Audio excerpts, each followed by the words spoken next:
नारायणाय विद्महे वासुदेवाय धीमहि तन्नो विष्णु प्रचोदयात्।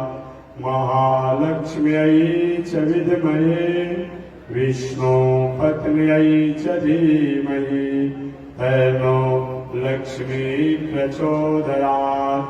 तन्नो लक्ष्मी प्रचोदयात्।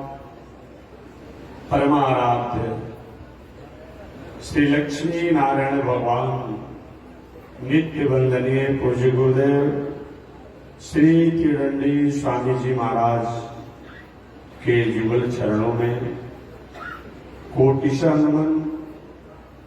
भगवत भागवत आचार्य कैंकर्य पारायण महानुभाव पावन भूमि पर पावन कथा को निवेदन किया जा रहा है। पावन कथा प्रसंग अंतर्गत श्रीमद् भागवत महापुराण के प्रथम स्कंध के प्रथम अध्याय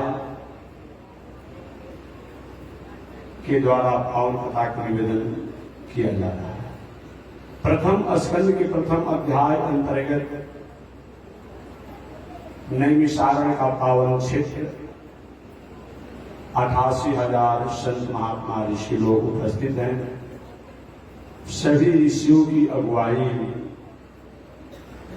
विप्रों में श्रेष्ठ श्री शौनक ऋषि जी कर रहे हैं।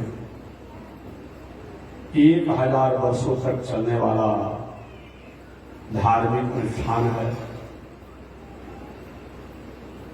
उस आयोजन में अलग अलग तीर्थों से क्षेत्रों से अलग अलग संत लोग आए हैं।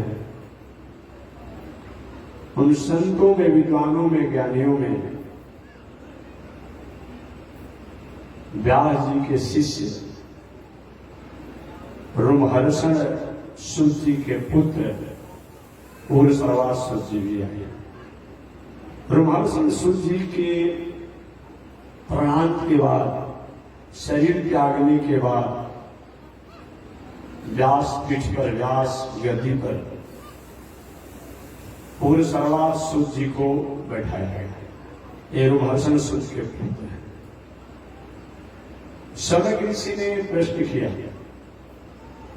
आज मेरे मन में जिज्ञासा है,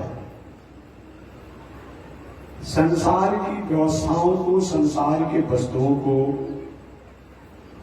तो हम अपने कर्म के अनुसार प्राप्त कर ही लेते हैं। इसके लिए हमें बहुत कुछ करना नहीं है, कर्म के अनुसार प्राप्त हो जाते हैं। हम नहीं चाहते हैं, फिर भी हमारा जो दुख है हमारे साथ आ ही जाता है।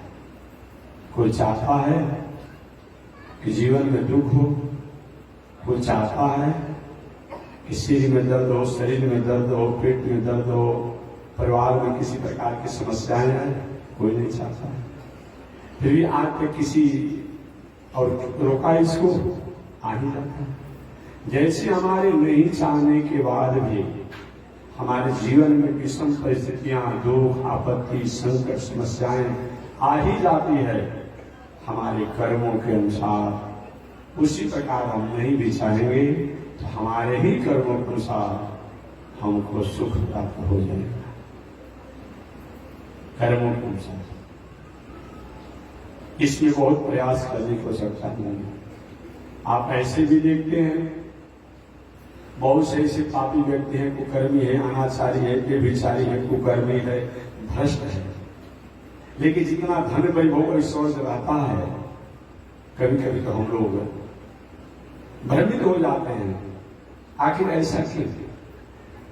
कभी कभी ये भी देखा जाता है, बहुत बड़ा सदाचारी आदमी है, विद्वान है, ज्ञानी है, समाज सेवी है, लेकिन सुबह शाम परिवार को भरण पोषण करने में कठिनाइयां होती है, परिश्रम होता है, मन में थोड़ी सी आशंकाएं हो जाती है। कर्मों के अनुसार सुख और दुख तो आते रहते हैं, आते रहेंगे। ये जीवन क्या है? निर्जर है, मस्ती ही इसकी पानी है, सुख दुख के दोनों तीरों से चल रहा मनमानी है। हमारे जीवन का एक किनारा है सुख और एक किनारा है दुख। ये तो आते जाते रहेंगे, इसके लिए बहुत प्रयास नहीं करना चाहिए। हमारा सुख हमारे पास आ जाएगा। पुनः एक बार कहूँ, जैसे हमारा दुख हमारे पास आ ही जाता है, हम नहीं भी प्रयास करते हैं या हम चाहते भी हैं कि हमारे पास दुख न आवे, फिर भी दुख आ ही जाता है, तो हम नहीं भी चाहेंगे तो हमारा सुख भी हमारे पास अवश्यमेव भोक्तव्यम या भोक्तव्यम कहा गया है। कृतम कर्म शुभाशुभम, अपने कर्मों के अनुसार शुभ और अशुभ हम प्राप्त कर ही लेते हैं, इसको कोई रोक नहीं करता। श्री सौनक जी ने सूत जी से कहा कि हे सूत जी, हम संसारिक वैभव आपसे नहीं मांगते हैं, संसार की व्यवस्थाओं को भी नहीं मांगते हैं। ऐसे भी आपने जहां आप करते हैं कि कैसे तो कभी कभी चौपाई से दोहारी बात में भूल जाता हूं कि धन लक्ष्मी दारा धन लक्ष्मी पापिन के भी भोर किसी आप लोग तुकबंदी चौपाई बोलते रहते हैं। ये तो आते जाते रहेगा, इसके लिए बहुत प्रयास करने की आवश्यकता नहीं है। मानव जीवन में इस मनुष्य शरीर को हमने प्राप्त किया है। इस मनुष्य शरीर को प्राप्त करने के बाद जिन्होंने इस संसार में हमें भेजा है, जिनके कारण हम इस संसार में आए हैं, क्या उन तत्व से, उन परमात्मा से, उन ब्रह्म से, उन ईश्वर से, उन भगवान से, उन श्रीमन नारायण से हमारा प्रेम हो सकता है? अगर प्रेम हो सकता है, वो प्रसन्न हो सकते हैं, तो उनकी प्राप्ति का क्या होता है? सौनक जी ने 6 प्रश्न किया, जो कल मैंने बताया था। 6 प्रश्न क्या किया? सबसे प्रथम प्रश्न तो किया था ईश्वर परमात्मा को जानने का, पहचानने का, प्राप्त करने का अनेक साधन हैं, परंतु साधनों में सबसे सरल और सहज साधन कौन है जिसके द्वारा भगवान को पहचाना जा सके, जाना जा सके, स्वीकार किया जा सके, जिसके द्वारा ये दुनिया फलती है, फूलती है, विकसित होती है। जन्मादस्य जतो निराज सार्थे सभिज्ञ स्वराट, जिसके द्वारा दुनिया फलती है, फूलती है, विकसित होती है और अंत में जाकर में लय हो जाती है, मोक्ष प्राप्त करती है। या all thing right and beautiful, all creature great and small. छोटे बड़े सुनहरे चमकीले जो कुछ भी दुनिया में है, उसको बनाने वाला जो परमात्मा है, ईश्वर है, गॉड है, लॉर्ड है, भगवान है, उनसे कैसे सबूत को स्थापित किया जा सकता है, उनको कैसे प्राप्त किया जा सकता है? या सौनक जी ने सूत जी से प्रश्न किया कि भगवान की प्राप्ति का उपाय क्या है, या भगवान को प्रसन्न करने का उपाय क्या है? प्रथम प्रश्न। दूसरा उन्होंने किया कि मानव का श्रेय क्या है, उद्देश्य क्या है, लक्ष्य क्या है? इस संसार में क्या हम भोजन करने के लिए आए हैं? क्या संतानोत्पत्ति के लिए आए हैं? नहीं, भोजन तो पशु पंछी भी करते हैं, संतानोत्पत्ति तो पशु पंछी भी करते हैं। क्यों इतना ही हमारा आपका परिचय है कि और कुछ है? आगे कहते हैं कि तीसरा, जो भी शास्त्र है, चाहे वेद हो, इतिहास हो, पुराण हो, वो कहना क्या चाहता है, उसके द्वारा हमें क्या उपदेश प्राप्त होना चाहिए, वो क्या हमें संदेश देना चाहता है? तीसरा प्रश्न है। चौथा, भगवान इस संसार में अवतार लेते हैं, लेकिन क्यों अवतार लेते हैं? और भगवान के अवतार कितने हैं? भगवान अवतार लेकर के कौन कौन से चरित्रों को करते हैं, इत्यादि प्रश्नों को महाराज समाधान कीजिए। श्री शुक जी ने कहा, हे समय जी, आपने प्रथम प्रश्न किया कि परमात्मा की प्राप्ति का सबसे सरल और सहज साधन क्या है, उपाय क्या है। उन भगवान, उन परमात्मा, उन ईश्वर के प्राप्ति के लिए भक्तों को क्या करना चाहिए, वैष्णवों को क्या करना चाहिए, भगवान के भक्तों को क्या करना चाहिए। तो उनकी प्राप्ति के लिए वैष्णवों को, भक्तों को शरणागति करना चाहिए। शरणागति के द्वारा परमात्मा जितनी सरलता और सहजता से प्राप्त होते हैं, प्रसन्न होते हैं, और साधनों से नहीं देखा जाता है। आप पूछेंगे महाराज शरणागति तो सब थोड़ा कठिन है, शरणागति का मतलब क्या होता है। ऐसे एक अक्षरी कोश द्वारा शरणागति, शरण में अच्छी प्रकार से प्रवेश करना, शरण में अच्छी प्रकार से जाना, ये क्या है, शरणागति। व्यवहारिक भाषा में समर्पण, आत्मसमर्पण, समर्पण की भावना को शरणागति कहा जाता है, आत्मसमर्पण की भावना को शरणागति कहा जाता है। तो भगवान को प्रसन्न करने के लिए सबसे श्रेष्ठ अगर कोई साधन है, उसका नाम है शरणागति। भगवान कहते हैं जोगियों को कभी कभी मैं छोड़ देता हूं, जग जगादि करने वालों को कभी कभी मैं स्वतंत्र छोड़ देता हूं, कभी ध्यान साधना करने वालों को मैं छोड़ देता हूं, कभी तीर्थव्रत करने वालों को मैं स्वतंत्र छोड़ देता हूं, लेकिन शरणागति करने वाले को कोई छोड़ता नहीं। शरणागति का और मतलब क्या होता है, किसी माता पिता के 4-5 पुत्र हों, 4-5 पुत्र हों, हालांकि अब तो सरकार ने 2 ही का नियम बना दिया है, तो हम 4 करके बंधन में नहीं फंस सकेंगे सरकार के, लेकिन पहले का अगर हो, जब सरकार नियम नहीं बनाया हो, ये नहीं फंस सकते हैं। तो सरकार ने कहा कि हम 2, हमारे 2, और उसमें का तबीयत खराब हो जाएगा तो कितना परेशानी होती है। इसलिए सरकार का जो नीतियां हैं उनको हमें आदर करना ही पड़ेगा। लेकिन किसी को 4 पुत्र हो, 4 पुत्र में एक कोई डॉक्टर हो, एक कोई इंजीनियर हो, एक कोई मास्टर हो, तो इंजीनियर, डॉक्टर और मास्टर, उनके प्रति माता पिता का भावना तो रहता है, लेकिन कभी कभी माता पिता उन डॉक्टर, इंजीनियर और मास्टर जो है उनको भूल भी जाते हैं। अरे भाई बड़ा हो गया है, पढ़ा लिखा है, अपना वो काम चलाएगा, कभी कभी उनको भूल जाते हैं। परंतु गोद में जो लड़का है माता पिता का, या अंधा है, गूंगा है, लंगड़ा है, बहरा है, जो सब कुछ उसका दिनचर्या जो है माता पिता के अधीन है, खिलाने से लेके, सुलाने से लेके, स्नान कराने से लेके, शौच कराने से लेकर के, कहीं ले जाने से लेकर के, दवा से लेकर के, सब माता पिता के अधीन ही है। तो माता पिता का प्रेम डॉक्टर में अधिक रहता है कि इंजीनियर में रहता है कि मास्टर में रहता है कि अंधा लड़का जो है, अंधा लड़का जो उसमें रहता है।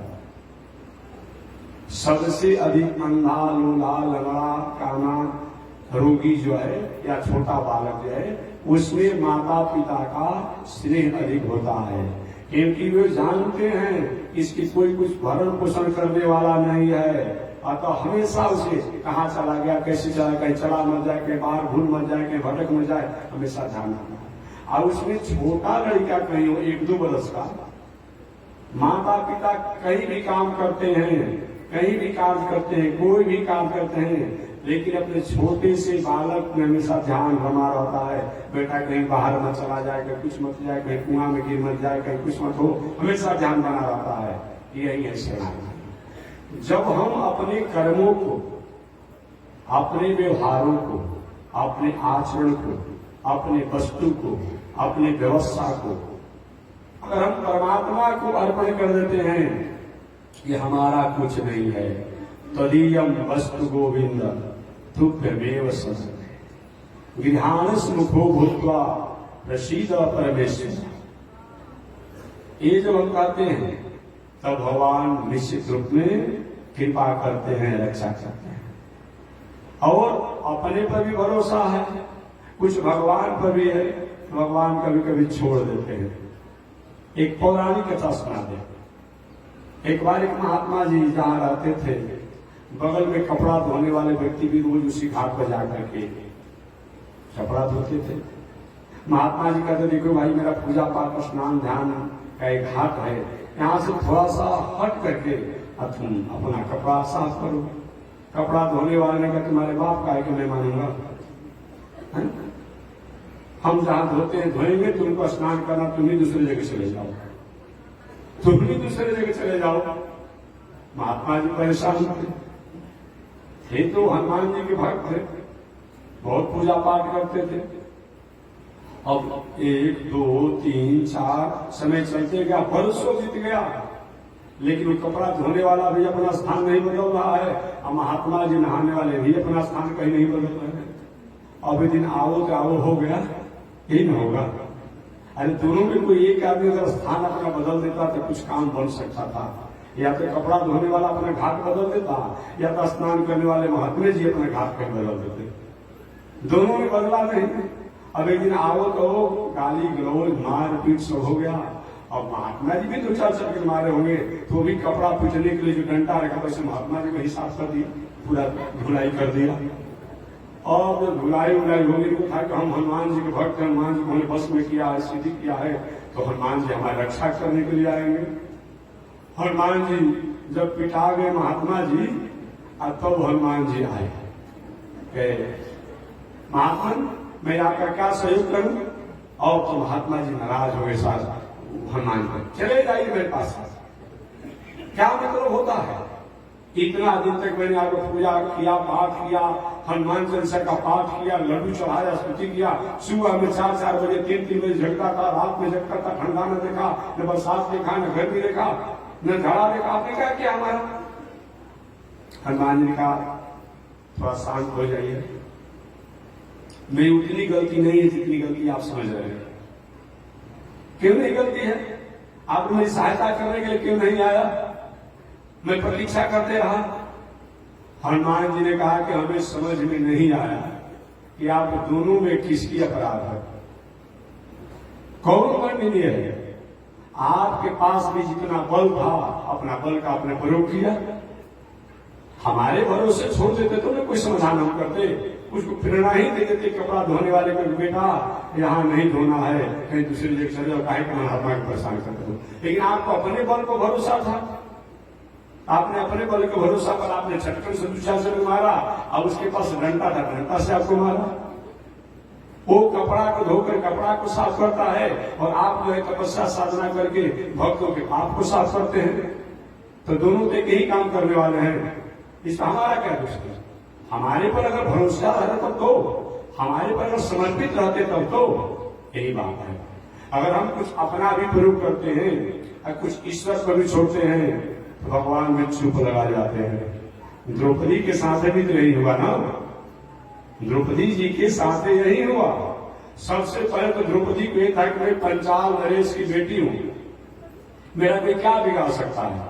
आज भी पंजाब के स्त्री पुरुष हटे कटे होते हैं, उनकी थोड़ा अपने दिनचर्या का अलग तरीका होता है। अब तो सबका जीवन ही बदल गया है। अब लड़का जन्म ले रहा है, 1 वर्ष का नहीं है, क्या खा रहा है जी? मत पूछिए।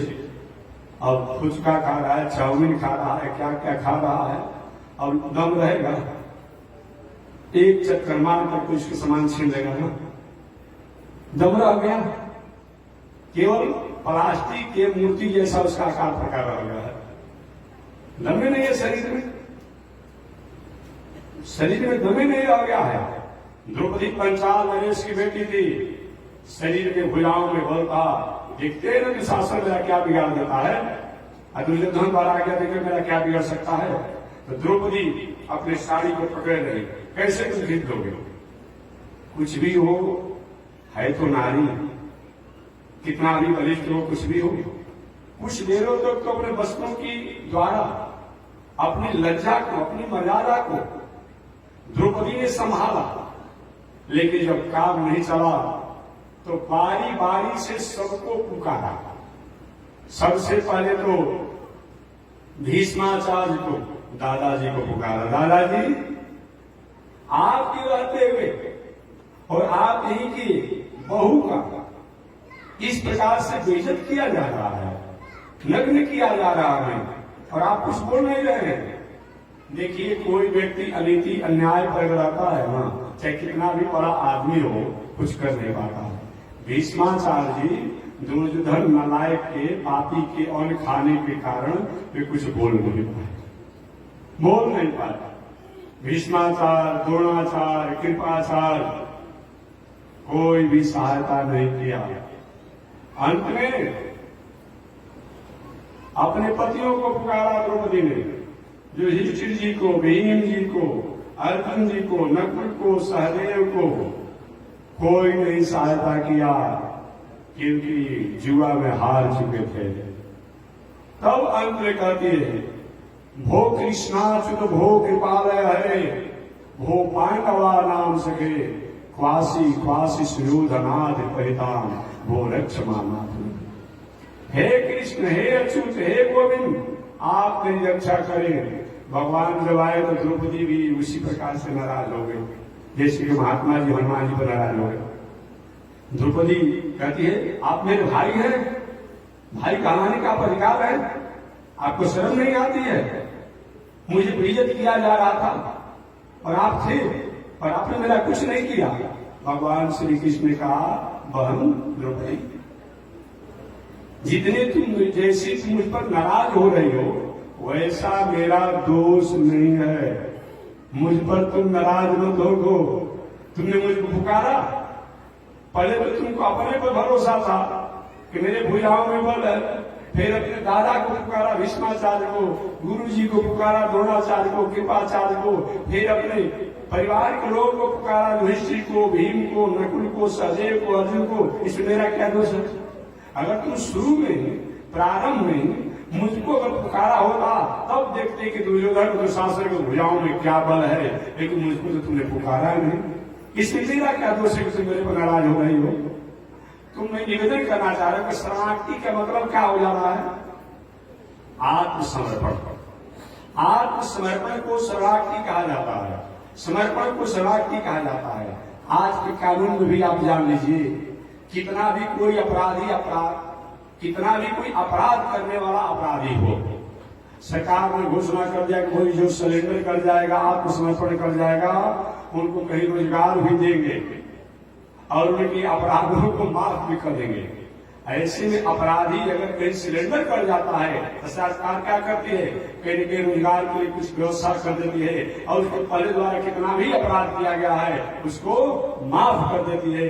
इसी का नाम है शरणागति, इसी का नाम है शरणागति, इसी का नाम है समर्पण, इसी का नाम है आत्मसमर्पण। इसके द्वारा आत्मसमर्पण का और मतलब क्या होता है? अरे जहां ले चलोगे वहीं मैं चलूंगा, जहां ले चलोगे वहीं मैं चलूं, जैसे रखो नाथ वैसे रहूंगा, जैसे रखो नाथ वैसे रहूंगा, जहां ले चलोगे वहीं मैं चलूंगा। क्या आत्मसमर्पण है? जहां ले चलोगे वहीं मैं चलूंगा, जैसे रखो नाथ वैसे। प्रभु आपकी कृपा से सब काम हो रहा है, करते हो कन्हैया मेरा नाम हो रहा है। यही आत्मसमर्पण है। अब इसमें अपने धन का, बल का, पद का, वैभव का, ऐश्वर्य का, कीर्ति का, विद्वता का और किसी प्रकार के अपने साधन संसाधन का अहंकार नहीं होता है कि हमने कितना जप किया, कितना पूजा किया, कितना जप किया, कितना दान किया, कितना तीर्थ किया, कितना व्रत किया। इसका कोई मतलब नहीं होता है। और कुछ किया भी है तो भगवान कहीं मान करके प्रभु आपका चीज है, आपको मैंने अर्पण कर दिया। ऐसी अगर शरणागति हम करते हैं तो भगवान सहजता से प्रसन्न होकर के हमारे ऊपर कृपा श्री शौनक जी ने पूछा, इसका प्रश्नों का समाधान बाद में किया जाएगा। श्री शौनक जी ने केवल पूछा, ये बात में निवेदन करूं, महाराज ये भावना कैसे आएगी? ये भावना जल्दी आती नहीं है।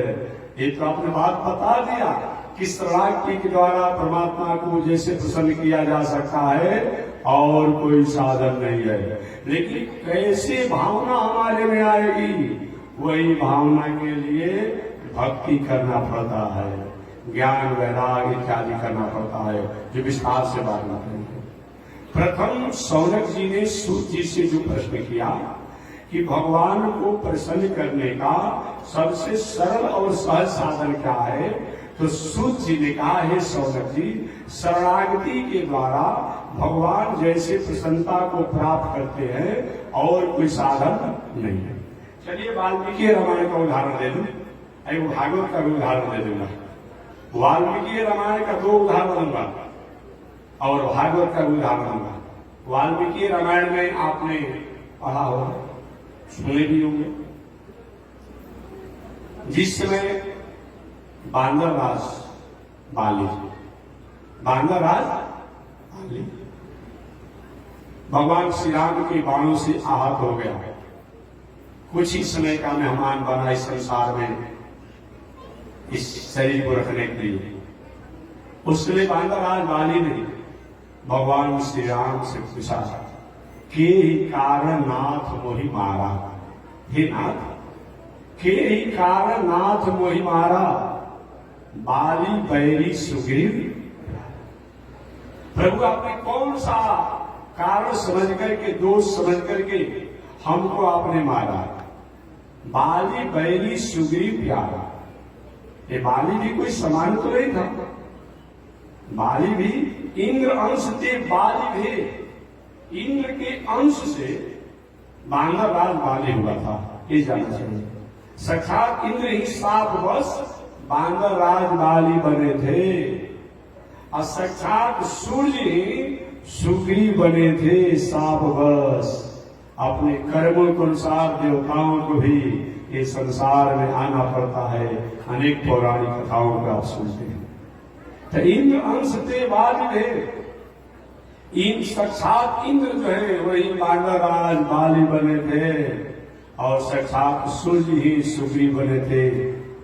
कोई न कोई त्रुटि हो गई थी इंद्र रूप में, कोई न कोई त्रुटि हो गई थी सूर्य रूप में। तो एक अंश से एक अंश को प्रकाश देते ही रहते हैं, एक अंश देवराज इंद्र होते ही हैं, इस संसार में आए थे। बांदर राज बाली ने कहा के ही कारण नाथ मोहि मारा, बाली बैरी सुग्रीव। महाराज कौन सा ऐसा कारण है जो आपने बैरी समझ करके हमें मारा और सुग्रीव को आपने प्रेम किया? भगवान ने कहा कि देखो भाई, आगे बाली नहीं कहा था भाई, प्रभु अगर ये आप कहेंगे, बाली ने कहा अगर आप ये कहेंगे कि हमें सहयोग लेना था, तो सुग्रीव ने मेरा सहयोग दिया, लंका पूरी चढ़ाई करने के उपकरण में, और तो उनको मैंने मित्र बना लिया। तो बांदर राज बाली कहते हैं प्रभु अगर ये मान करके अगर आपने हमको मारा और सुग्रीव की आपने मैत्री किया, तो राजनीति में आप कमजोर हैं, राजनीति में आप कमजोर हैं। जो सम भगोड़ा हो, असमर्थ व्यक्ति हो, असहाय हो, वो व्यक्ति से मैत्री करके सहयोग लेकर क्या करेंगे? जो अपना संरक्षा नहीं कर पाता है वो आपको क्या रक्षा कर पाएगा? वो तो भय से हमारे भाग में छिपा हुआ है, वो आपकी सहायता क्या करेगा? तो राजनीति में आप कमजोर है। कभी भी कहीं मजबूत पर आक्रमण करना है तो मजबूत से मैत्री किया जाता है कि हमारी हर प्रकार से सहायता करेगा, लेकिन सुग्रीव के पास तो कुछ नहीं, वो क्या आपकी सहायता करेगा? तो राजनीति में इसके लिए अगर आपने हमको मारा और सुग्रीव से मैत्री किया, तो राजनीति में आप कमजोर है। भगवान ने और दूसरा बात कहा कि जो काम सुग्रीव, बांदर ने कहा, जो काम सुग्रीव लंकापुरी में जाकर के युद्ध करके नहीं कर सकता है, वो काम को मैं यहां से एक संदेश भेज दूंगा। तो लंकेश रावण सीता जी को मान सम्मान के साथ लेकर के आए और आपसे क्षमा मांगे। हमारी उसकी ऐसी समझौता है, संधि है। आपने सुना होगा जिसमें लंकेश रावण अपने बल के अहंकार में दुनिया में घूम रहा था, तो हमारे पृथ्वी के दो सम्राटों ने उनकी अहंकार को चूर कर दिया। उसमें सबसे प्रथम सम्राट कौन? आप ही के जिला, ये दोनों जिला में पड़ता है नजर क्षेत्र, आरा जिला भी पड़ रहा है, रोहतास जिला भी पड़ रहा है, तो दोनों की कथा सुनाना पड़ेगा। आप ही की जिला रोहतास जिला में सासाराम है ना, सासाराम जो आज की भाषा में कहा जाता है, वहां सासाराम का एक सम्राट था, एक राजा था जिसका नाम कार्तवीर्य। क्या नाम था? कार्तवीर्य। दूसरा नाम क्या था? सहस्त्रार्जुन। क्या नाम था दूसरा? सहस्त्रार्जुन। कार्तवीर्य हरिहो, हरिहो कहलाता, हरिहो वंश कहते हैं राजपूत का, हरिहो वंश का। रावण के पास तो 20 लोग हो जाता, और इसके पास 1000 हो जाता। बहुत बड़ा तपस्या साधना किया था कार्तवीर्य, हरिहो वंश। और जब एक नीति न्याय पर था, जब यह कार्तवीर्य हरिहो वंश सहस्त्रार्जुन जब नीति न्याय पर था, तब इसकी बल प्रभाव तेज अपूर्व था। आगे मैं बताऊंगा। और थोड़ा सा मार्ग से जब भटक गया, इसका भी कारण मैं बाद में बताऊंगा, प्रसंग में बताऊंगा। यह कार्तवीर्य बहुत बड़ा बलशाली था। एक बार यही सोन महानद परम सुहावन, जहां से सोन निकलती है कुछ और इधर, कुछ अपने स्त्रियों को लेकर के, बहुत से राजाओं की पत्नियां होती थी, कुछ दास दासियों को लेकर, कुछ मंत्रियों को लेकर के, और जल क्रीड़ा करने के लिए गया। वहां क्या करता? ये सोन के बीच में सो जाता, और सो जाने से जल रुक जाते, और जल इसके शरीर से ऊपर बहने लगता। क्योंकि आप लोग छोटे छोटे जल लाशे में जाकर ऐसा जल क्रीड़ा करते हैं। इस प्रकार अगर कभी खड़ा होता तो जल जब अधिक रुक जाता तो धार से बहने लगता। ऐसा एक कार्य करता है जो अभी वर्तमान में रोहतास से आगे जो जगह है, दशशीर्षानाथ का स्थान ही पर बना हुआ है आज, वही ये लीला कर रहा था। दशशीर्षानाथ माने 10 सिर वाला, जो उसके जिस जहां जाकर के क्रीड़ा किया, वही थोड़ा सा और उधर हट करके इस सहस्त्रार्जुन क्रीड़ा करा।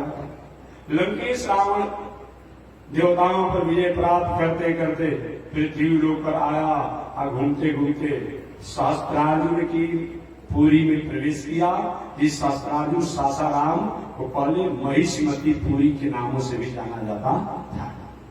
महिष्मती पुरी, या कभी कभी आज से कुछ दिन पहले एक बोर्ड पर लिखा रहता था, कब आप सहस्त्रार्जुन की नगरी में पधार रहे हैं। अब तो थोड़ा इधर उधर हटा दे रहा है, बदल दे रहा है लोग, सरकार की जैसी नीतियां होती है, लेकिन पहले कभी कभी मिलता था कि आप सहस्त्रबाहु सहस्त्रार्जुन की नगरी में आप पधार रहे हैं।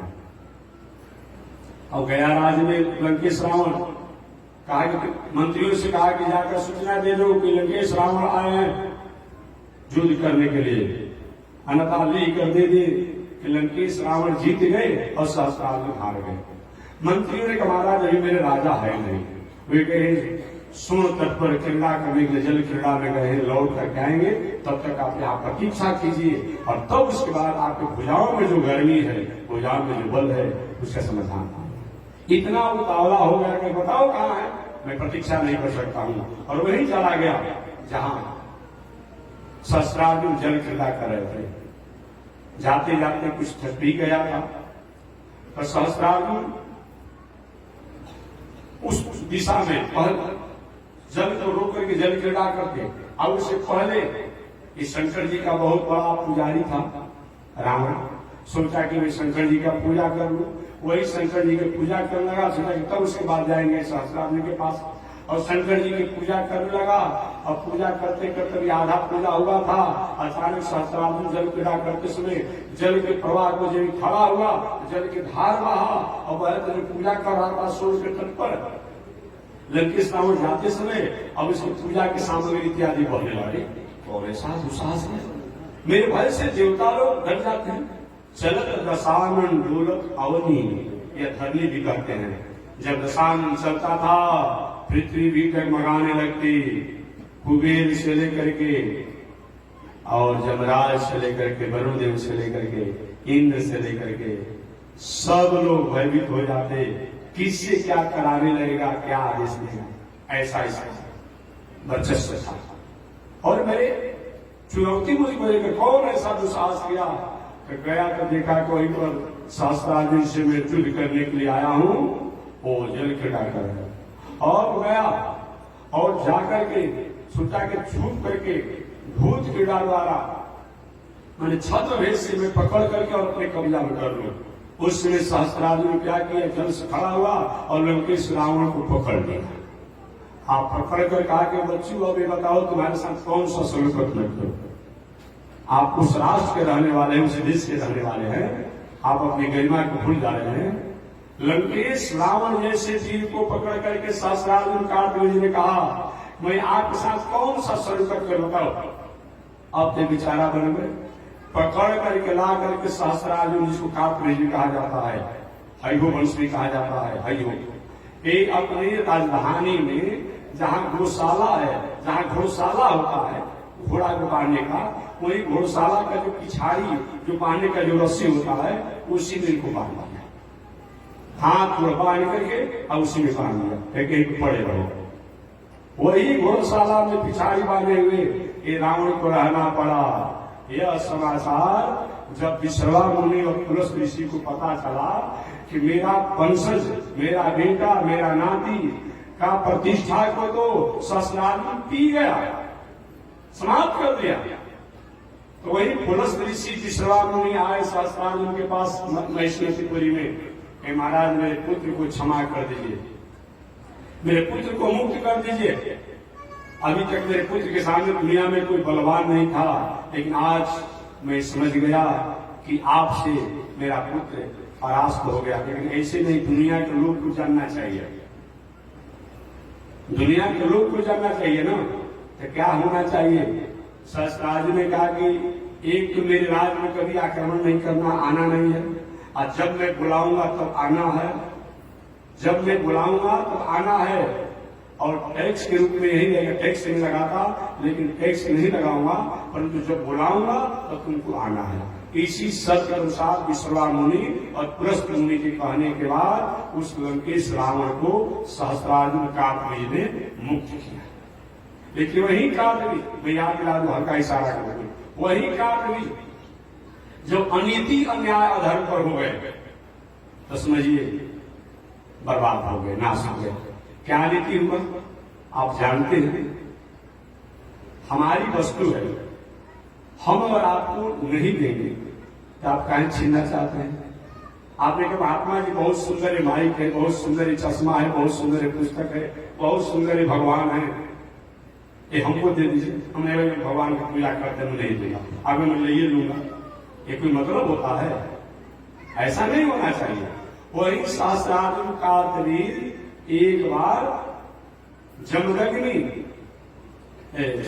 ऋषि के आश्रम पर गए।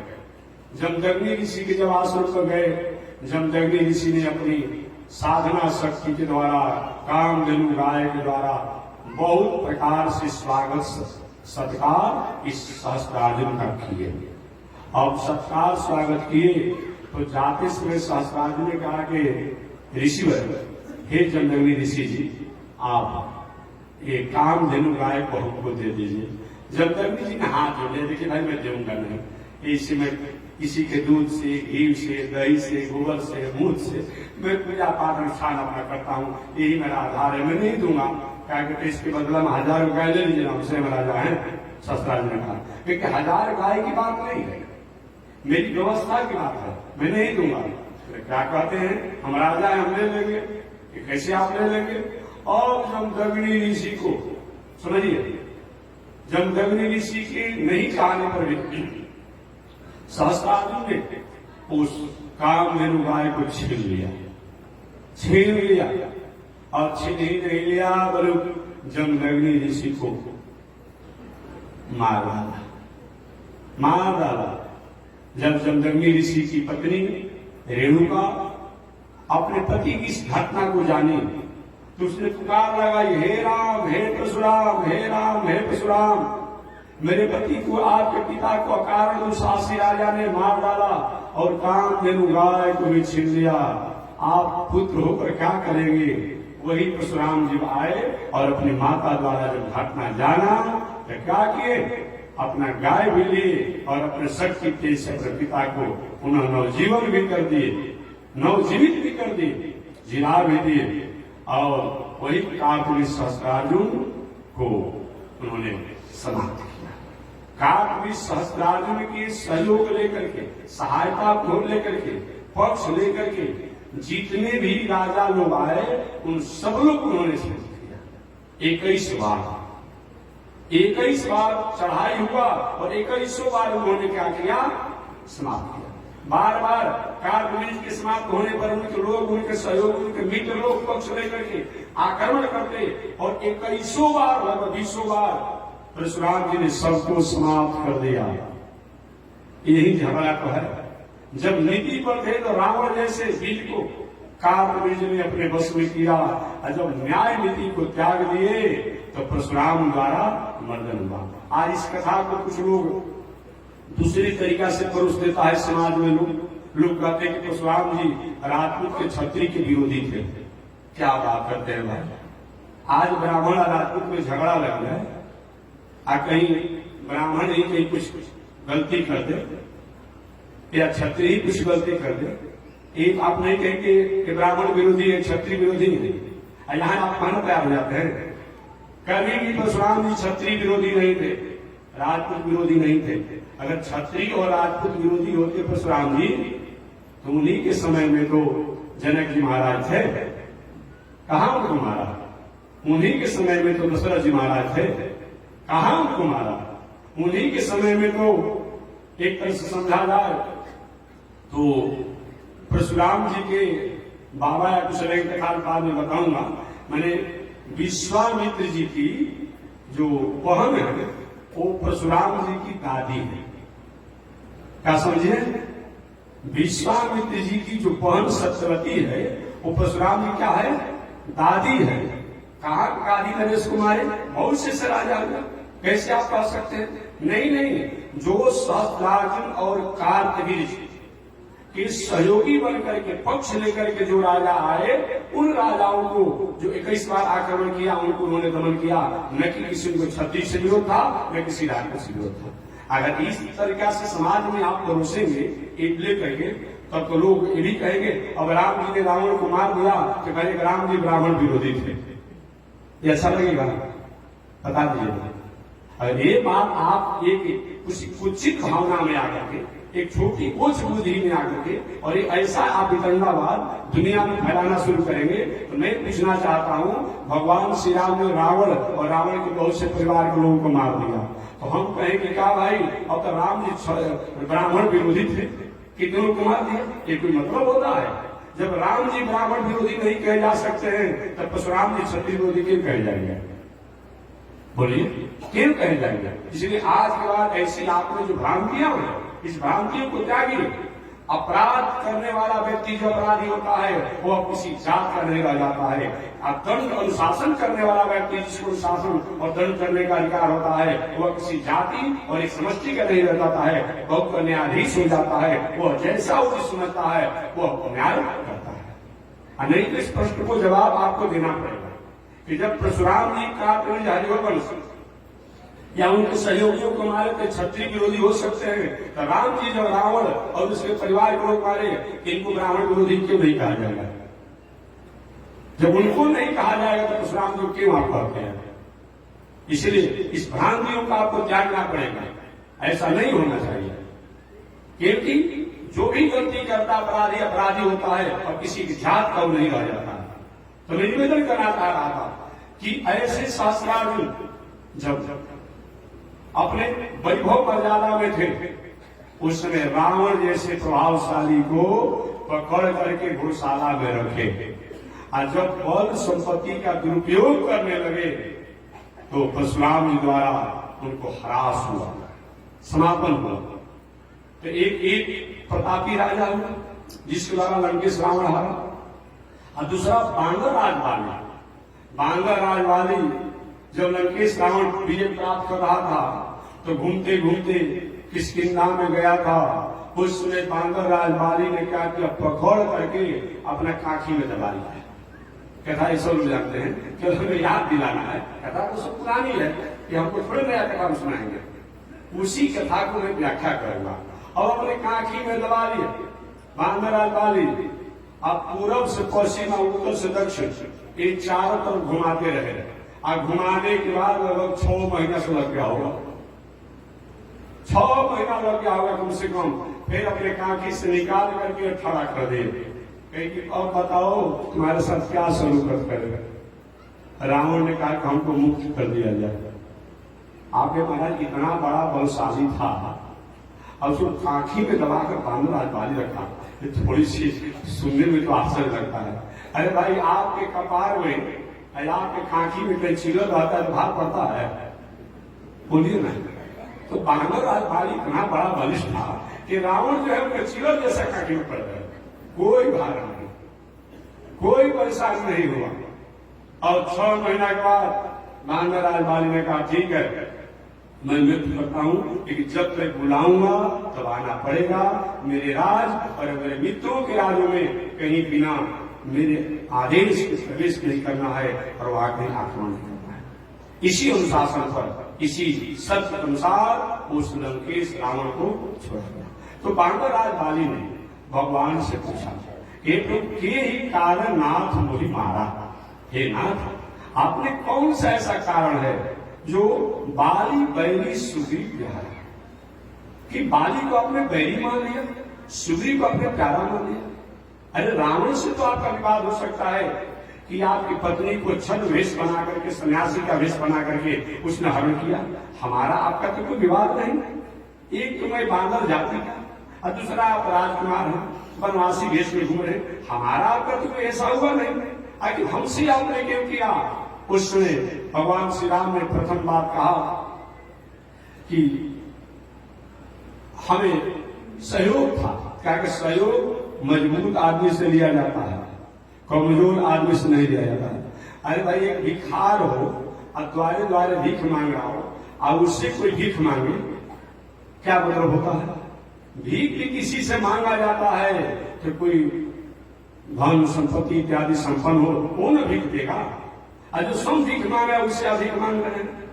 तो आप जिससे सहयोग लेना चाहते हो सम भगोड़ा है, उस पास अपने संबल नहीं है, तो आपकी सहायता क्या करेगा।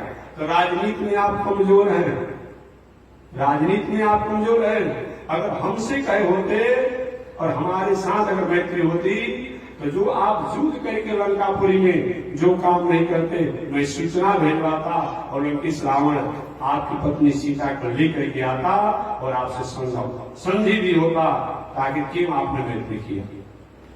भगवान ने एक दफा लगाया बांगर राजवाली में कि देखो भाई, आपने अपने भाई सुग्रीव की पत्नी को, रूमा, सुग्रीव की पत्नी का नाम है रूमा, उस रूमा को आपने अपने कब्जा में रख लिया है, अपने बस में रख लिया है। इसलिए अनुज भगनी ऐसा के साथ जो कुदृष्टि करता है उसको तो दंड में देने का मेरा अधिकार होता है। आज भी नीति है कि बेटी हो, भगनी हो, हुआ हो, चाची हो, माता हो, बहन हो, मौसी हो, इत्यादि ऐसी प्रवृत्ति की जो नारियां हो, अपनी पत्नी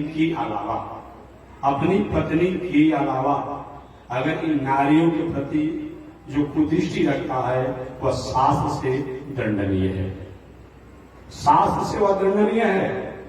तो देखो, तुमने अपने भाई की पत्नी को अपने कब्जा में रखा है, अपने अधीन करके रखा है, अपने पत्नी जैसा उसके साथ रखा है, अतः ये दंड के तुम अधिकारी हो।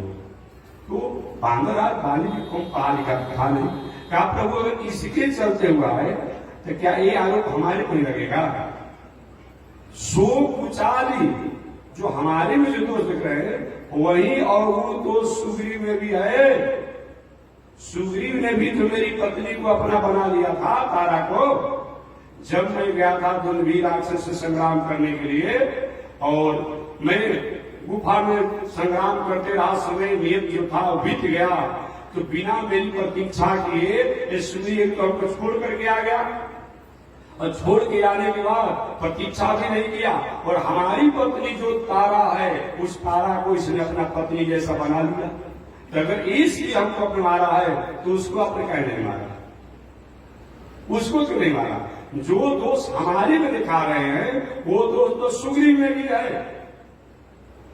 भगवान श्री राम चुप लगा गए। तब अंत में और एक बात कहा कि महाराज ये जो आपने नियम बताया ना, ये नियम मनुष्यों पर लागू होता है, हम पशुओं पर लागू नहीं होता है, पंछियों पर लागू नहीं होता है। इसलिए ये जो आपका नियम है ये हमारे पर लागू नहीं होगा। अच्छा, पंछी, कुत्ता, बिलार, सियार जो भी है वो कोई समझता है क्या कि कौन मेरी बहन है, कौन मेरी माता है? नहीं समझता है। अब जिस माता द्वारा कुत्ता, बिलार, सियार और पशु पंछी जो जन्म लेते हैं और उसी माता से आगे वंश विस्तार के लिए भोग भी करता है। क्या महाराज मेरे पर ये तो चलन चातुरी मोर, क्या कहा? ये तो चलन चातुरी मोर, हम पशु पंछियों का ये तो चलन चालन है और इस आरोप में हमको आपने मारा तो राजनीति आपका कमजोर है और धर्म नीति भी आपका कमजोर है। भगवान श्री राम चुप लगा गए। क्या जवाब है? तो अंत में भगवान ने एक बात कहा, देखो भाई सब बात तुम कहते हो तो कहो अचल करो प्रण तोरा, कहो तो मैं तुम्हारे प्राण को अचल कर देता हूं, कहो तो तुम्हारे प्राण को मैं अचल कर देता हूं। भगवान ने कहा। चुप लगाएगा भगवान, कह मैं तुम्हारे प्राण को पुनः स्वरूप में ला देता हूं। क्या नहीं, ये भी गलती मत कीजिए, ये भी गलती मत कीजिए। दुनिया के लोग आपके पास जाना चाहते हैं, दुनिया के लोग आपके पास जाना चाहते हैं। ये बताइए आप हार गए कि मैं हार गया? भगवान ने कहा भाई शरारती है, कुछ समय का मेहमान बना हुआ है, कहता है कि आप हार गए कि मैं हार गया। भगवान ने कहा कि मैं जीत गया, तुम हार गया। नहीं, आप हार गए और मैं जीत गया। भगवान ने कहा कैसे बताओ, कैसे हम हार गए तुम जीत गया? कहा इसीलिए हमारी भुजा, वानर ने कहा कि हमारी भुजाओं में बल था, जब तक बल था हमारी भुजाओं में तब तक आपकी मजाल, आपकी हिम्मत, आपका साहस नहीं हुआ जो हमारी किष्किंधापुरी में प्रवेश कर जाइए। नहीं प्रवेश किए, मुझको घायल करके, मुझको गिरा करके, आहत करके आपने किष्किंधापुरी में आए हैं। जब तक मेरे भुजाओं में बल था तब तक आप मेरी पूरी किष्किंधा में प्रवेश नहीं कर पाए और मैं आपके भुजाओं में बल रहते हुए आपके सामने होने के बाद भी मैं आपको लोक में जा रहा हूं, आपको रुकना है तो रुक लीजिए। भगवान चुप लगाकर ठीक है महाराज, इसके अलावा ये बताइए आपने आखिर सुग्रीव को क्यों रक्षा किया, क्यों ऐसा किया? अंत में भगवान ने, देखिए हमेशा मैं कहता हूं प्रशासन विभाग जो होता है ना, पुलिस प्रशासन विभाग होता है, उसके पॉकेट में 100 कानून होता है। क्या चीज? पॉकेट में उसको 100 कानून होता है। सब आप ठीक है नियम में हो, कानून में हो, लेकिन उसे टकराएंगे और उससे कहीं किसी प्रकार की विवाद करेंगे तो किसी न किसी प्रकार से आपको चाहे अगर ठान लेगा तो आपको कहीं न कहीं परेशान कर देगा।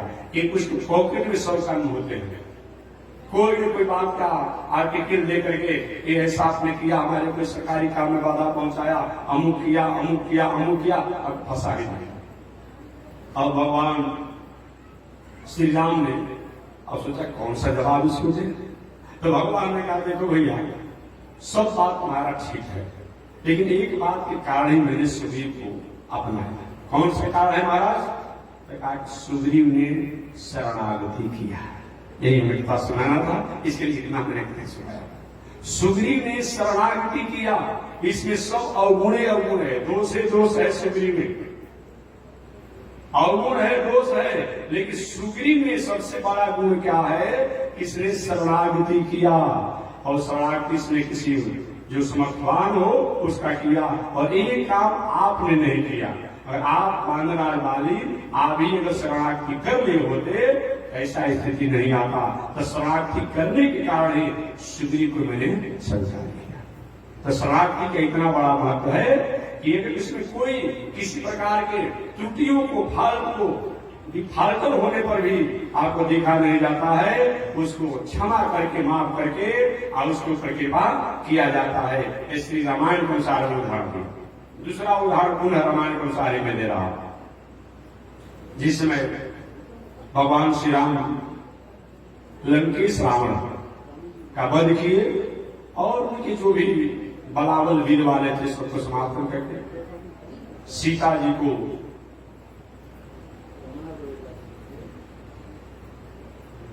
सूचना दिया गया। बुला जाएगा कथा किताब में पढ़ना नहीं है, शांति कैसी शांति हो जाए। तो मैं निवेदन करना चाह रहा था कि कथा भाई भूल जाएंगे ना, बिल्कुल दिमाग है और किताब देखे तो भाई कंप्यूटर बोलते रहता है और मशीन बोलते रहता है, अच्छी बोल तो चीज है नहीं, इसीलिए थोड़ा बहुत दिल्ली किनारे रहता है। तो मैं निवेदन करना चाह रहा था कि विभीषण जी जब भगवान श्री राम ने लंकेश रावण और उनके लोगों को समाप्त कर दिया, भगवान श्री राम विजय को प्राप्त किए। हनुमान जी उछलते कूदते हुए आए और उछलते कूदते हुए आकर के सीता जी को सूचना दी, और सीता जी को सूचना देने के बाद हुआ कि लंकेश रावण का पलायन हो गया, समापन हो गया, वध हो गया। उसमें हनुमान जी का प्रभु कुछ वरदान दे दीजिए, वरदान दीजिए। मैं आपसे चाहता हूं, बताओ क्या चाहते हो हनुमान? हनुमान जी के अर्थ सिद्धि ने दिए तो मिला हुआ है, बोलो क्या चाहते हो? हनुमान जी की हमारी इच्छा है कि जिन राक्षसियों ने लंकापुरी के अशोक वाटिका में रावण का जब शासन था तो सीता जी को बहुत परेशान किया, बहुत प्रकार से परेशान किया। आप रामायण रामचरितमानस पढ़ते होंगे, यहां तक लंकेश रावण ने राक्षस लगाया था कि सीते रावणम भज भरतारम, रावण को पति जैसा स्वीकार करो, 6 महीना के भीतर अगर नहीं मानोगी तो टुकड़ा टुकड़ा काट करके छोटा छोटा टुकड़ा करके राक्षसियों के बीच में फेंक दिया जाएगा और राक्षसियों में खा जाएंगे। ऐसा कह दिया गया था। रावणम भज भरतारम, रावण को पति जैसा मानो। सीता जी ने भी जैसा जवाब सवाल करना था किया।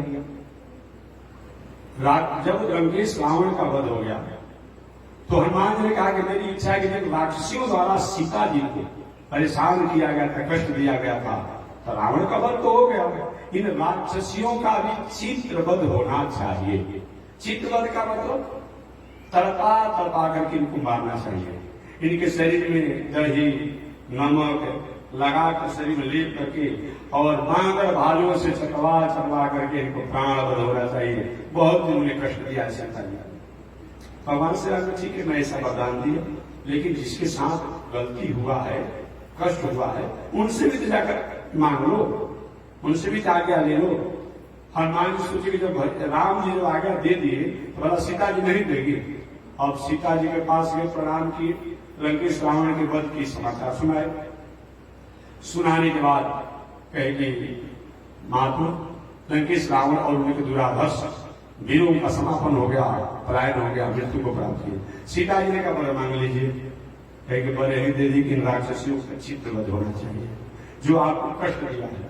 सीता माता ने क्या कहा, हनुमान हम तो समझती थी कि तुम मेरे स्वामी के भक्त हो तो बुद्धि तुम्हारे मेरे स्वामी जैसा ही होगा, लेकिन तुम बांदर जाति के हो तो तुम्हारी बुद्धि बांदर जैसी हो गई है क्या? ये क्या तुमने कहा? इन राक्षसियों का चित्रवध कैसे होना चाहिए? अरे चित्रवध होना चाहिए तो हनुमान तुम्हारा होना चाहिए। तुम्हारे शरीर में दही और नमक लगा करके और राक्षसियों से चटवा चटवा के मारना चाहिए और हनुमान जी काटने लगे। कभी कभी न्यायाधीश के यहाँ कुछ सोच परिवार के घर उनके आज मेले मिल जाएगा और न्यायाधीश जी कहीं आजीवन कारावास का आदेश सुना दे, कैसा लगेगा? हनुमान जी को लगा ये क्या हो गया। हनुमान जी माता जी हमारा चित्रवध क्या होना चाहिए? हमने कौन सा अपराध किया है? सीता जी ने राक्षसियों ने कौन सा अपराध किया है कि राक्षसी ने आपको कष्ट दिया है? तो सीता माता ने कहा आप बाल ब्रह्मचारी हैं, नैतिक ब्रह्मचारी हैं, और कोई बाल ब्रह्मचारी कोई पुरुष किसी नायिका के साथ एकांत में वार्तालाप करता है वो प्राणवध का अधिकारी है, प्राणवध का अधिकारी है। तो आपने हमारे साथ एकांत में बात किया है तो शास्त्र से धर्म से आप प्राणवध के अधिकारी हैं। आज की बात तो मैं कर नहीं रहा हूं। आज तो एक दिन मैंने सुनाया था कथा कि लड़का किसके रो रहे हैं? तो ब्रह्मचारी जी के। अरे ब्रह्मचारी या लड़का रो रहा है उनका? इस साड़ी कहां सूख रहा है? तो सन्यासी जी के। ये वैभव कहां दिख रहा है? त्यागी बाबा के। अरे हाला कहां हो रहा है? तो मौनी बाबा के। वाह, ये कौन सी व्यवस्था है भाई? आज की बात मैं नहीं करता हूं, आज की बात मैं नहीं करता हूं कि बड़ा भाई राज ऋषि महात्मा वही कहला रहा है, संत बहुत बड़ा वही हो रहा है। लेटेस्ट दुनिया में नाम है जो दो चार गो अगल से, दो चार गो बगल से, दो आगे से, दो पीछे से, अगर दासियां नहीं है कहीं अपने आप में कोई हाथ दबा रही, कोई गुड़ दबा रही, कोई कपार पर तेल लगा रही, कोई कपड़ा पीछ रही है, कोई क्रीच दे रही है, तो महाराज बहुत बड़े महाराज है, राज ऋषि। ऐसा राज ऋषि ये दुनिया में रहे या न रहे क्या मतलब होता है? कोई मतलब शास्त्र से धर्म से नहीं। उससे अच्छा है एक विवाह करके अपनी मर्यादा में रहिए और भजन भाव करिए। क्या विवाह शादी करने से भगवान को भक्त नहीं किया जा सकता है? न हो सकती है। बाल बच्चे हो, विवाह हो, शादी हो, भक्ति कीजिए, और नहीं तो जो धार्मिक एक अनुष्ठान है उसमें शादी बनिए। लेकिन आज जो चल रहा है दुनिया में ये बहुत बड़ा विचित्र सुधार है। तो वो बात मैं नहीं करता हूँ, आज की बात मैं करता हूँ धर्म की बात। सीता माता ने कहा मां तुम बाल ब्रह्मचारी हो, और कोई बाल ब्रह्मचारी किसी नायिका के साथ एकांत में वार्तालाप करता है तो उसका चित्रवध होना चाहिए। हनुमान जी की माता जी बात को ठीक करती हो, लिखे है ना, अल्प समय में सूर्य से सारे ज्ञान प्राप्त करे थे हनुमान जी के, बात को ठीक करती हो। लेकिन अगर कोई अपने स्वामी की आज्ञा से कोई सेवक अपने स्वामिनी के पास आता है तो वहां नियम लागू नहीं होगा। तो हम भगवान श्री राम की आज्ञा से उनके सेवक हैं और आप स्वामिनी के पास मैं आया हूं तो मेरे पर चित्रवध का दंड का अधिकार नहीं लागू होगा। सीता माता ने कहा जब वो आप अपने स्वामी राम की आज्ञा से मेरे पास आए हैं तो आप पर जब वो नियम लागू नहीं होगा। ये राक्षसियां अपने स्वामी लंकेश रावण की आज्ञा से अगर हमको कष्ट दिया इन पर क्यों लागू होगा? अरे आला कमान अधिकारी ने पुलिस को आगे मारो, अब उसमें आला कमान अधिकारी नहीं समझेगा। अब पुलिस का क्या दोष? आगे जैसा दिया सबने काम किया। इन पर चित्रवध क्यों होना चाहिए? अभी तक दुनिया के लोग कहते थे कि राम जी बहुत बड़े दयालु हैं, लेकिन सीता जी की दयालुता के सामने राम जी की दयालुता जो है पसना के बराबर हो गया, और सीता जी की दयालुता पसेरी हो गया। राम जी किसी पर दया किए हैं क्योंकि हम भी राम जी को भक्त है, लेकिन जब कथा कहना है तो कुछ कहना पड़ेगा। राम जी ने आज तक किसी पर दया किया है? मुदई और मुगाले दोनों मिल गया। बात समझिए, आज भी कहीं कोई जिसके साथ अपराध हुआ है कहता है कि नहीं मेरे साथ कुछ नहीं है, मैंने देखा हो, तो न्यायाधीश भी विचार करने के लिए बात हो जाते हैं। मुदई और मुगाले दोनों मिल गया। इस जयंत ने सीता जी के हृदय में चरण और चोटों का प्रहार किया, और वह सीता जी कहती है मुक्त कर दीजिए, पाहिमाम त्याग दीजिए, त्याग के छोड़ दीजिए, मुचताम अब भले ये पापी है लेकिन माफ कर दीजिए। आप फिर भी भगवान श्री राम क्या करते हैं? जयंत की एक आंख फोड़ दी और बताइए क्या मतलब होता है जी? जिसके साथ गलती हुई अब सब कहता है कि छोड़ दिए, माफ कर दीजिए, अब फिर भी क्या किए? राम जी जयंती वहां के छोड़ दिए, आई वो उसी का आग नहीं छोड़ दिए। जितना कौआ जाती आज में कौआ को पकड़ देखिएगा कहीं, भले दो आंख दिखाई पड़ता है लेकिन इनकी आंख से काम करता है, उनके पूल खानदाने को ही कर दिए।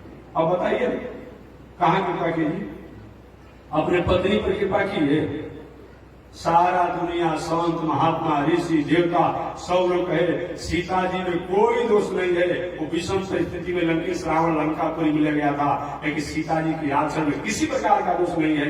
लेकिन एक गांव के प्रजा के कहने से अब सीता जी को वनवास भेज दिए अपनी पत्नी के हुए। और उसके बाद भी पुनः जब परीक्षा हुआ दूसरी बार, वह कोई और हो गया, तब अग्नि परीक्षा होना चाहिए। अब अग्नि परीक्षा में क्या हुआ?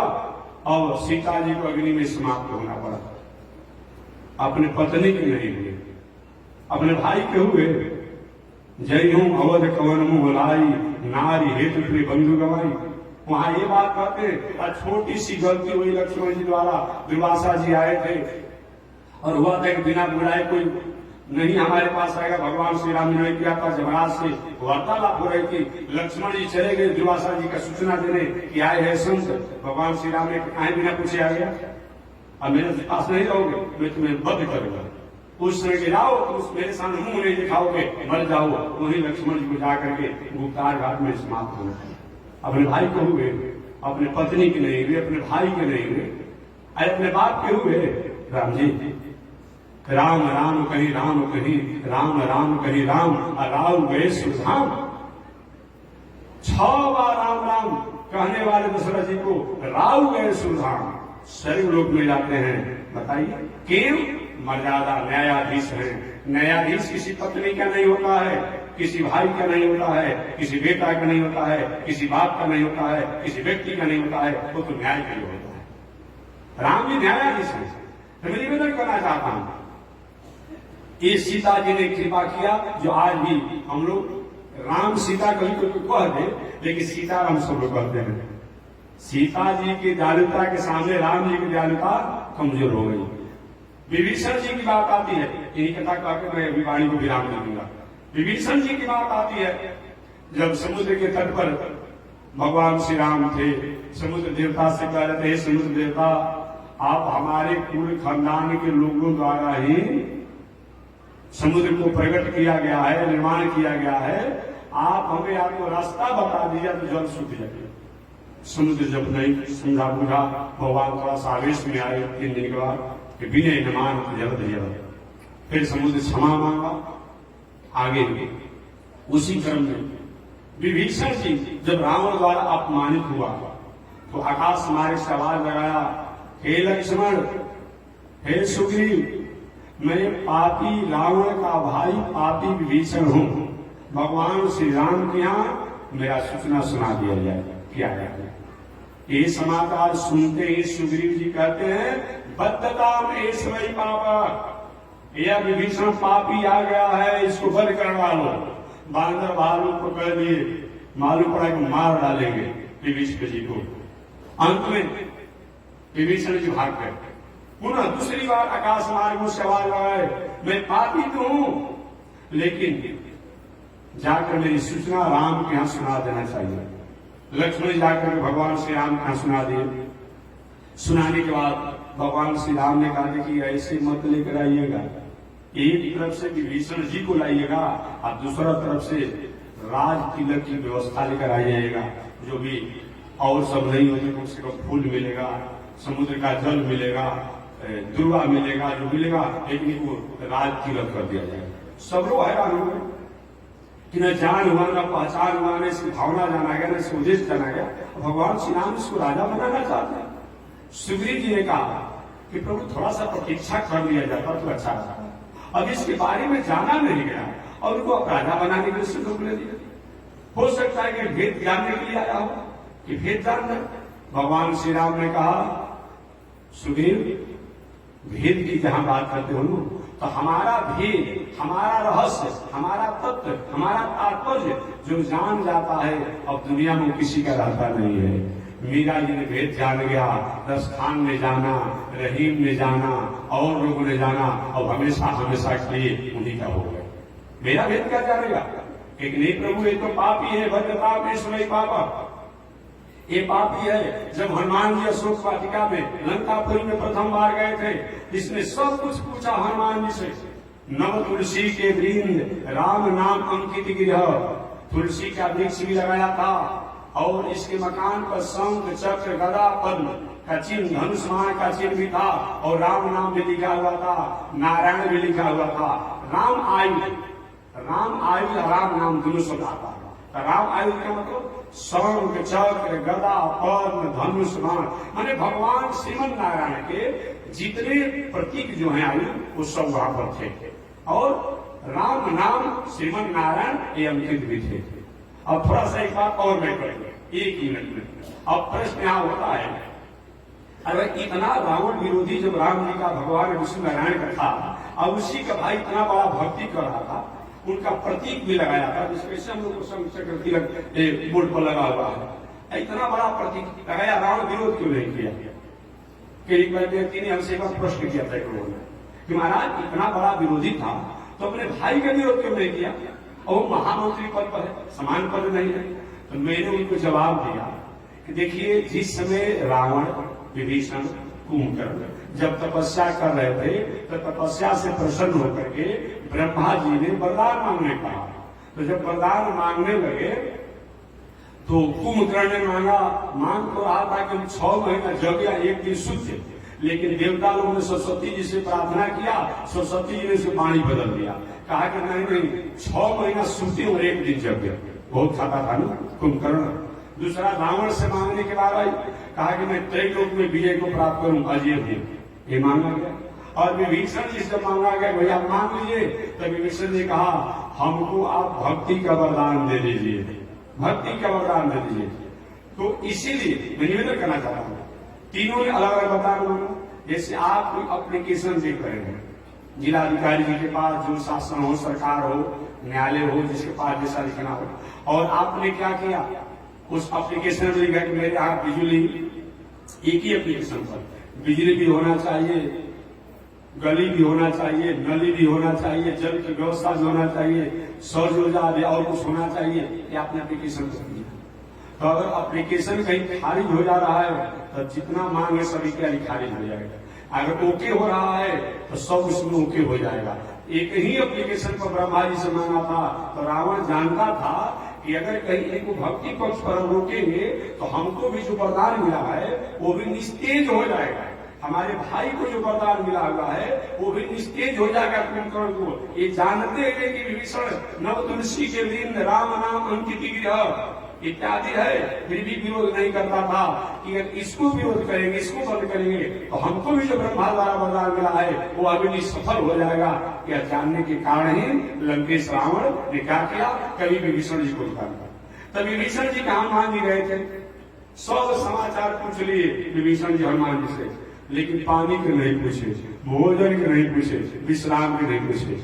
इनसे तो अच्छा वो मैनाक न था जी, भले पितृद्रोही था मैनाक, हिमालय का पुत्र, लेकिन पूछा ना हनुमान जी से कि महाराज विश्राम कर लीजिए। हनुमान जी सोचे कि पितृद्रोही है, इसका विश्राम नहीं करेंगे, बाधा पहुंच जाएगी। मैनाक पर्वत जो है पितृद्रोही है, पितृद्रोही क्यों है, इसीलिए पितृद्रोही है कि जब एक बार देवराज ने सभी पर्वत को पंछियों के समान उड़ते थे, तो जब पंखों को काटने लगे देवराज इंद्र, तो अपना प्राण बचाने के लिए अपने पिताजी अपने सारे परिवार को छोड़ करके मैनाक पर्वत जो है ये जा करके अपने नाना पुलोमा के यहाँ समुद्र में जाकर के छूट गया। अब आपके घर पर कोई संकट आया हो, घर का कोई नाती परिवार भाग गया, अब वो क्या किया, वो छूट गया, इसीलिए पितृद्रोही है। एकमात्र मैनाक पर्वत ऐसा है जो कि अभी भी उसकी क्षमता उड़ने की, ऊपर उठने की है, बाकी सभी पर्वत को पंख काट दिया गया। तो वही जब हनुमान जी जा रहे थे तो समुद्र से ऊपर आया, महाराज मेरे पास हाथ ले लीजिए, बहुत बड़ा काम आप करने जा रहे हैं। हनुमान जी कहे तो पितृद्रोही, लेकिन सांस बात नहीं कहेंगे। सत्यम ब्रियात अप्रिय ब्रियात न ब्रियात सत अप्रिय, सत हो और अप्रिय हो, इसको नहीं बोलना चाहिए। अब यही कोई कान आदमी हो, कोई लंगड़ आदमी हो, कोई लूल आदमी हो, कोई आनर आदमी हो, आगे के आनर भाई एक कान भाई यही कथा सुनिए, सत्संग हो गया पर कि लत्संग शुरू हो जाएगा। चलो हाथा से बात को ठीक कर देंगे, हमको कान कह दिया सभा में, कान को कान कहेंगे, काना को काना कहेंगे, अंधा को अंधा कहेंगे तो झगड़ा करेगा। अच्छे आदमी को काना कह देंगे तो हंस करके मुस्कुरा करके रह जाएगा। अरे भाई जी के मजाक हंस करते हैं। तो सत्यम तो यार सत्य होना चाहिए, लेकिन न पूरी आप सत्य प्रियम, ऐसा सत्य न हो जो अप्रिय हो। इस धर्म सनातन, यही सनातन धर्म है। हनुमान किसी नीति को पालन करते हुए ये नहीं कहे कि तुम पितृद्रोही हो और तुम्हारा सत्कार समान सत्कार नहीं करेंगे, लेकिन नहीं, राम काज किए बिना मोह कहाँ विश्राम। राम के काम को बिना पूरे किए कुछ विश्राम का कहाँ समय है, और केवल स्पर्श करके चल जाओ।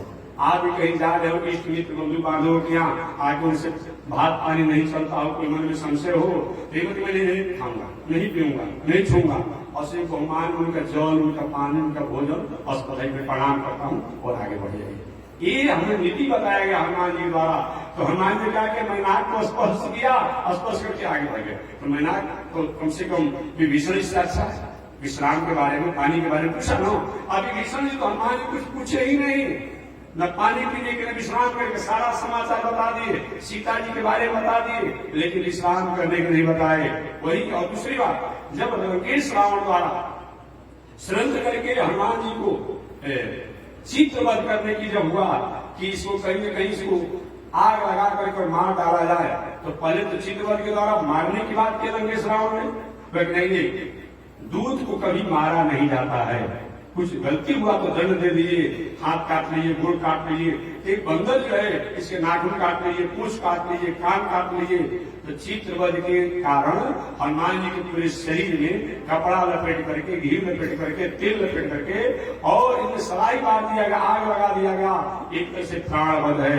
ये मंत्री पद पर थे, उन्होंने अनुशंसा कर दिया कि ठीक है यही होना चाहिए। ये भी दोष है, ये भी एक दोष है कि भगवान के भक्तों के साथ ऐसा अपराध के लिए इन्होंने अनुशंसा कर दिया। इसलिए सुग्रीव का बद्धता ऐस वही पाप, इस पापी को बलि कर डालिए। भगवान श्री राम ने का सब कुछ है, लेकिन सुग्रीव जब मेरे शरणागति में आ गया है तब इसको माफ कर दीजिए और अपने पक्ष में ले लीजिए। वही भगवान श्री राम ने विभीषण जी को शरणागति में लेकर के और क्या किए, उनको राज तिलक दे दिए। राज तिलक एक पर भी हैरान हो गए सुग्रीव जी, महाराज अभी लंकापुरी पर विजय प्राप्त नहीं हुआ और अब राजा बना दिए। अगर कहीं लंकेश रावण कहीं नहीं विजय प्राप्त हो पाया वहां पर तो क्या करेंगे? भगवान श्री राम ने शंका है क्या? अगर कहीं लंका पर विजय प्राप्त नहीं होगा तो हम इसे अयोध्या का राजा बना देंगे, ऐसा कोई होगा? और हम भरत भैया से कहेंगे भैया मैंने वचन दिया है, हम जैसे जंगल में है और हमेशा हमेशा के लिए हम जंगल में हो जाए। दूसरा सुग्रीव जी ने कहा कि प्रभु अगर कल लंकेश रावण अगर आकर क्षमा मांगने का तब क्या करेंगे? भगवान श्री राम ने एक तो क्षमा मांगने आएगा ही नहीं। अगर आप कहते हैं कि क्षमा मांगने आएगा तो मैंने विभीषण जी को राजा बना दिया है, तो लंकेश राजा तो बना रहेगा, वहां का कहाँ का बना रहेगा? वो तो लंकापुरी का राजा बना रहेगा जब क्षमा मांगने आएगा। तो इनको विभीषण जी को मैं क्या करूंगा? अयोध्या का राजा बना दूंगा। अगर कहीं लंकेश मारा जाता है तब तो लंकापुरी के राजा मैंने बना ही दिया। ऐसे शरणागति का इतना बड़ा महत्व होता है। शरणागति में हमारे द्वारा त्रुटियां होने के बाद भी उसको क्षमा करके और भगवान अपने स्वरूप में लेते हैं। तो ही सौनक जी ने सूत जी से पूछा था कि भगवान की प्राप्ति के लिए, भगवान की प्रसन्नता के लिए सबसे सरल और सहज उपाय क्या है? तो 6 प्रश्नों में प्रथम प्रश्न था, तो इसके समाधान में सूत जी ने कहा कि भगवान की प्रसन्नता और प्राप्ति के लिए सबसे श्रेष्ठ साधन कोई है, वो है शरणागति, आत्मसमर्पण। इस शरणागति आत्मसमर्पण में परमात्मा उसका त्याग नहीं करते हैं, चाहे कितना भी उसमें दोष हो, त्रुटि हो, इसको माफ कर देते हैं। दूसरा प्रश्न को सौनक जी ने किया कि महाराज श्रेष्ठ साधन क्या है? साधन तो अनंत है, साधन तो अनंत है, लेकिन मानव के करने जो श्रेष्ठ साधन क्या है, श्रेष्ठ आचरण क्या है? तो इसकी व्याख्या कल मैं करूंगा। आज इसी के साथ वाणी विराम। एक बार भगवान का नाम ले, आगे परमात्मा की विशेष श्रीमन्नारायण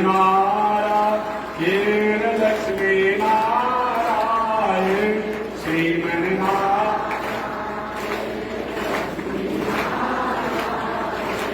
श्रीमन्नारायण नारायण नारायण श्रीमन्नारायण नारायण नारायण। बोलिए श्री लक्ष्मी नारायण भगवान की, विश्व जगदाचार्य श्री चंडी स्वामी जी महाराज की। हरि ओम। शांति शांति शांति।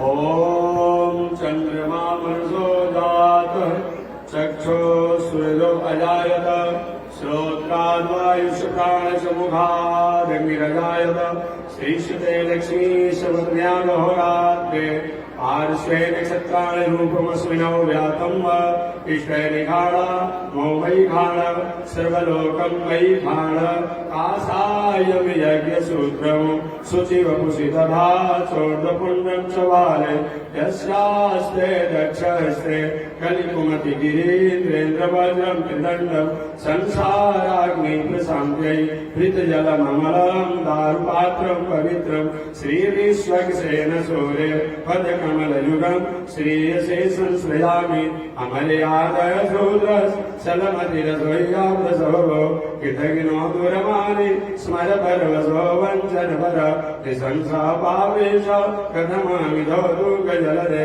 तपारादोत्रेण तव परिचरेयं शरणयो। लक्ष्मी नारायण भगवान की, विश्व जगदाचार्य श्री चिदंडी स्वामी महाराज की। हरि ओम। शांति शांति शांति।